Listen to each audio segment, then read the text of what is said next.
Pas tant, vas-y. Je suis avec Serge Beauchemin, ange investisseur et dragon de la populaire émission Dans l'œil du dragon. Ben Serge, oui. bonsoir. Salut Kim, ça fait plaisir d'être ici. Ben oui, mais réciproque. En fait, Serge, je sais à quel point pour toi, c'est important l'entrepreneuriat québécois. Tu en as fait ta cause. C'est vraiment quelque chose que tu portes depuis, mon Dieu, des années. Tu es un entrepreneur toi-même. Qu'est-ce qui est le plus difficile au Québec pour l'entrepreneuriat? Ben, je dirais, pas juste au Québec, probablement partout dans le monde, mais le grand défi de l'entrepreneuriat, c'est de partir de l'idée puis d'essayer de comprendre qu'il faut la matérialiser, cette idée-là. Alors, tout ce qui est entre le chemin, entre le concept et la réalité, c'est une démarche assez complexe à faire et à exécuter, je dirais. Là, toi, évidemment, tu es le mentor. Tu fais du mentorat pour plusieurs jeunes entrepreneurs, vieux entrepreneurs aussi, on peut dire ça. Qu'est-ce que tu recherches exactement? Là? Quand tu tombes tu as un coup de foudre professionnel pour une entreprise, pour un entrepreneur, qu'est-ce qui te branche, toi? Ben écoute, la réponse, ça peut être longue. J'essaie de la faire vite. Là, il y a 5 vas-y. P. 5 P que je regarde pour l'investissement. OK, c'est bon, ça. Puis il y a le pouce, c'est un P aussi. Oui. Mais il y a un pouce, il y a un doigt qui est différent des 4 autres, c'est la personne, c'est les gens. Oui. Alors, le premier critère pour moi, en tant qu'investisseur ou même en tant qu'associé dans un projet, c'est l'individu. Parce que, tu sais, Kim, quand on s'associe avec quelqu'un, c'est pour de nombreuses années. C'est Alors, vrai, c'est comme un ça mariage. ouais, c'est presque un mariage. En fait, c'est pire qu'un mariage parce que c'est très compromettant aussi. Il y a des engagements financiers.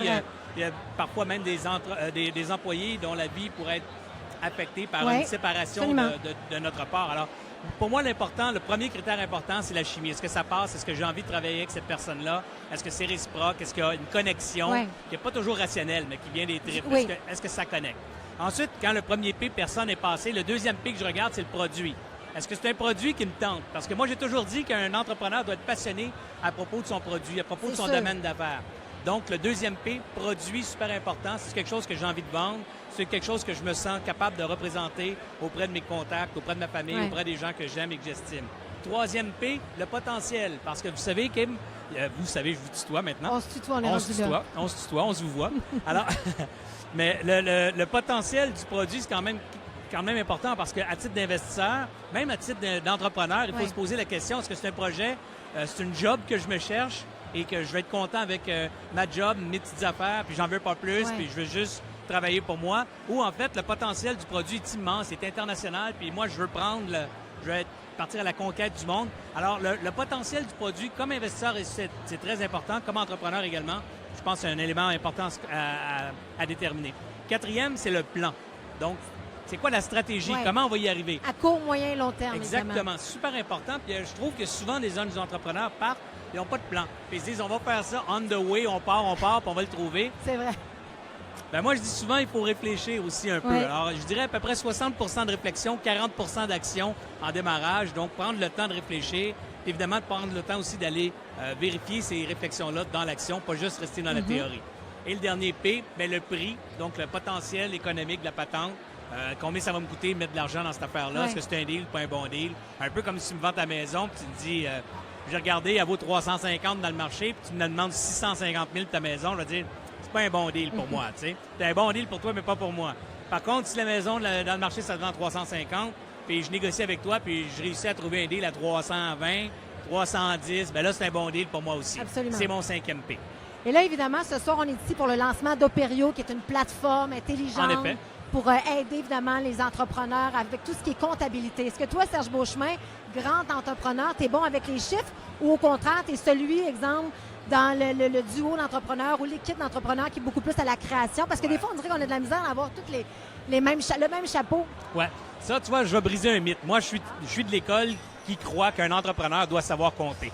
Il doit savoir compter, il doit comprendre les chiffres. Et s'il ne les comprend pas, il doit s'entourer d'un autre partner ou d'une partner qui, elle, a cette maîtrise-là. Savoir s'entourer. Parce qu'être à la tête d'une business puis pas comprendre les chiffres, ça marche pas. Ça fait pas de sens. C'est comme être dentiste et d'avoir peur d'arracher des dents. Tu sais, là, ça marche pas. Alors, pour être entrepreneur, il faut avoir une certaine aisance avec les chiffres ou avoir quelqu'un qui est dans ton entourage qui a cette aisance-là. La beauté d'Operio, ce que j'en ai compris, c'est qu'enfin, on a une solution de la part d'une firme comptable. Donc, des gens qui sont des experts dans la dimension chiffre. Dans le conseil aussi. C'est très personnalisé, en fait. C'est ça. Puis là, bien, ces gens-là arrivent avec pas juste une offre de service détachée et déconnectée de ton entreprise, mais ils se branchent dans ton entreprise, ni plus ni moins, avec la technologie, avec l'info nuagique, donc tout ce qui existe dans le cloud.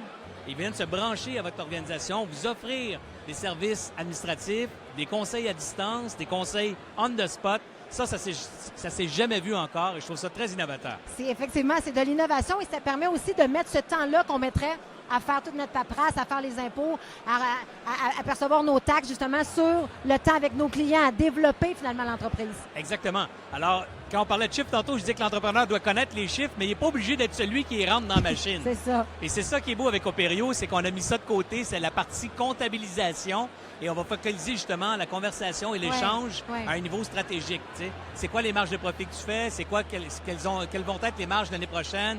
C'est quoi la marge bénéficiaire que tu dégages sur ta marge brute?